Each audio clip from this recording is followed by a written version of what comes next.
लोग एक नए चैप्टर को पढ़ेंगे जो कि हमारा क्या है, linear equation in two variable. ठीक है, यानी एक आज नया चैप्टर स्टार्ट होने वाला है। सबसे पहले उसके बेसिक चीजों को जानेंगे, आखिर कौन कौन सा चीज यानी कौन कौन सा थिंग्स इस चैप्टर में इंक्लूड है उसके बारे में जानेंगे। ठीक है, चलिए तो सबसे पहले linear equation in two variable, इसे समझते हैं। लीनियर इक्वेशन क्या होता है? सबसे पहले इक्वेशन क्या होता है?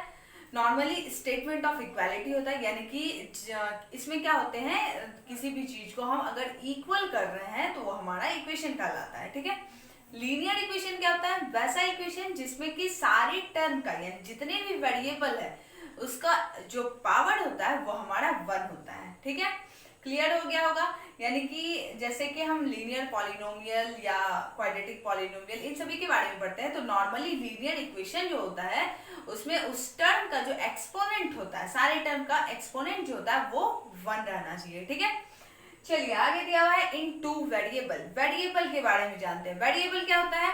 वैसा टर्म होता है जिसका की वैल्यू फिक्स नहीं होता है। ठीक है, नॉर्मली अगर सीधे से शब्दों में समझे तो ए से जेड, ठीक है, ए से जेड जो होता है वो हमारा वेरिएबल के रूप में लिखा जाता है। क्यों? क्योंकि इसका वैल्यू फिक्स नहीं होता है।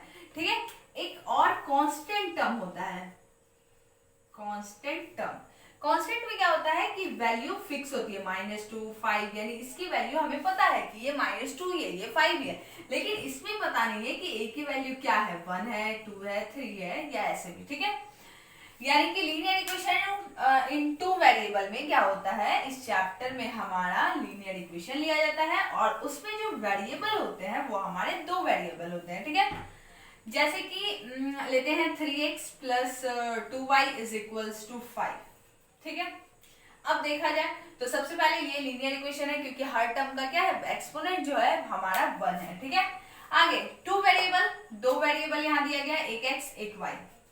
ठीक है, एक और इक्वेशन लेते हैं 6x plus 9y is equals to 11, इसको भी लिया गया। अब क्या होता है इस चैप्टर में, pair of linear equation in two variable इस तरीके से लिखा हुआ रहता है। अब पेयर यानी कि लीनियर इक्वेशन तो है ही लेकिन जोड़े में रहना चाहिए। ठीक है, अब अगर पहले वाले को लिखा जाए तो a1 x1 इस तरीके से लिखते हैं, फिर b1 y1 और c1, नॉर्मली इसको इधर लेते आते हैं, c1 इज इक्वल टू 0। पहला हमारा इक्वेशन ये रहता है। फिर दूसरा हमारा होता है a2 x2 plus b2 y2 plus c2 इस तरीके से। ठीक है, ये हो गया हमारा पेयर ऑफ लीनियर इक्वेशन। ठीक है, आगे समझते हैं कि इस इक्वेशन में हमेशा जब ग्राफ बनता है वो हमारा स्ट्रेट लाइन में बनता है। ठीक है, जैसे कि हम बनाते हैं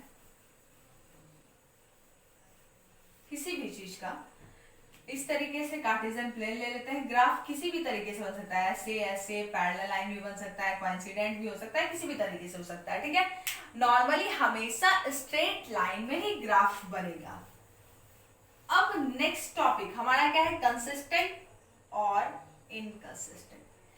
कंसिस्टेंट में क्या होता है, एक सिस्टम होता है लीनियर इक्वेशन का, यानी कि 2 लीनियर इक्वेशन अगर लिया जाए तो अगर उसका सॉल्यूशन एटलीस्ट 1 हो, एटलीस्ट 1 सॉल्यूशन, यानी कम से कम एक अगर सॉल्यूशन होता है तो वो हमारा कंसिस्टेंट होता है। ज्यादा से ज्यादा और भी कुछ हो सकता है। ठीक है, और इनकंसिस्टेंट जो होता है वो लीनियर इक्वेशन का वैसा पेयर होता है जिसमें कि नो सॉल्यूशन होता है, जिसका कि कोई भी सॉल्यूशन नहीं हो सकता है। ठीक है, क्लियर हो चुका होगा कंसिस्टेंट और इनकंसिस्टेंट। कंसिस्टेंट क्या होता है, जिसमें कि एटलीस्ट 1 सॉल्यूशन होता है, और इनकंसिस्टेंट जिसमें कि नो सॉल्यूशन होता है। आगे देखते हैं अब क्या होता है, unique solution, infinitely many solution and no solution, ये 3 है। यूनिक सॉल्यूशन में हमेशा जो ग्राफ बनेगा वो हमारा इंटरसेक्टिंग लाइन बनाएगा। ठीक है, इंटरसेक्टिंग लाइन अगर बनेगा तो एक पॉइंट पे ये मीट कर रहा है। ठीक है, तो ये हमारा क्या होगा, एक सॉल्यूशन देगा, यूनिक सॉल्यूशन। ठीक है, याद रखिएगा कि यूनिक सॉल्यूशन में जो ग्राफ बनता है वो हमेशा क्या होता है, इंटरसेक्टिंग लाइन। यानी कि अगर 2 लीनियर इक्वेशन को हम सॉल्व करते हैं तो वो दोनों का जो ग्राफ बनेगा वो आपस में इंटरसेक्ट करेगा। फिर आगे देखते हैं कौन सा है, इन्फिनेटली मैनी सॉल्यूशन, इसमें याद रखिएगा क्या कि एक लाइन जब दूसरे लाइन पे लाई करता है, यानी कि इसे हम कोइंसाइड लाइन कहते हैं, ठीक है। यानी कि जब भी इन्फिनेटली मैनी सॉल्यूशन होगा, यानी बहुत सारा सॉल्यूशन होगा, तो हमेशा जो ग्राफ बनेगा वो हमारा क्या हो जाएगा, कोइंसिडेंट लाइन बनेगा, ठीक है। नेक्स्ट हमारा है नो सॉल्यूशन। नो सॉल्यूशन में जो ग्राफ बनेगा वो हमेशा क्या होगा, दो लाइन आपस में पैरेलल होंगे, ठीक है। क्लियर है? फिर से मैं बता देती हूँ कि 3 सॉल्यूशन था। सबसे पहला यूनिक सॉल्यूशन था। यूनिक सॉल्यूशन में क्या होगा हमारा, यूनिक सॉल्यूशन में हमेशा इंटरसेक्टिंग लाइन ग्राफ में बनेगा। फिर है इन्फिनेटली मैनी सॉल्यूशन, जिसमें कि कोइंसिडेंट लाइन बनेगा, यानी कि एक लाइन दूसरे लाइन पे लाई करेगा। और तीसरा जो नो सॉल्यूशन है वो हमारा क्या होगा, उसमें हमेशा लाइन पैरेलल होगा। यहां तक क्लियर हो गया होगा। आगे देखते हैं, आगे है सॉल्विंग ऑफ लीनियर इक्वेशन। आखिर 2 लीनियर इक्वेशन है, उसे किस तरीके से हम सॉल्व कर सकते हैं, ठीक है। अलग अलग मेथड है। सबसे पहला हमारा एलिमिनेशन मेथड है।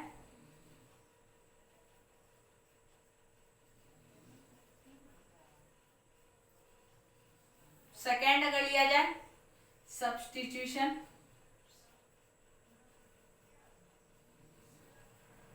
थर्ड अगर लिया जाए तो हमारा होता है क्रॉस मल्टीप्लिकेशन,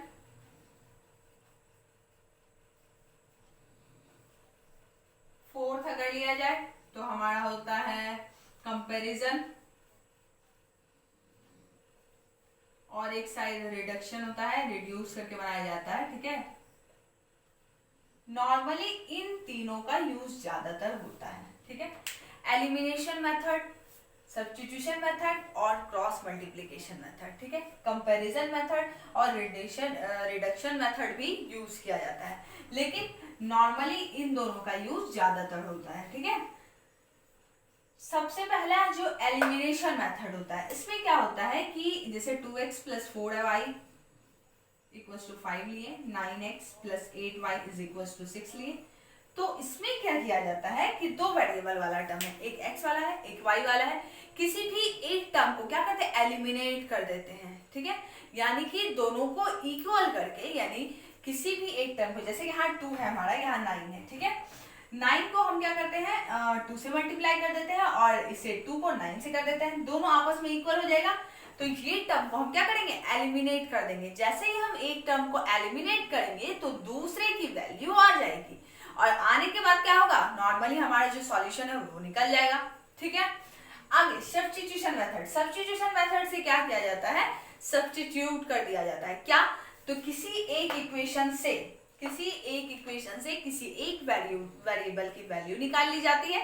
जैसे कि नॉर्मली इससे अगर देखा जाए तो 2x + 4y है = 5, तो 2x = 5 - 4y, इस तरीके से x = 5 - 4y/2, यानी x की वैल्यू फर्स्ट वाले टर्म से x की वैल्यू आई 5 - 4y/2।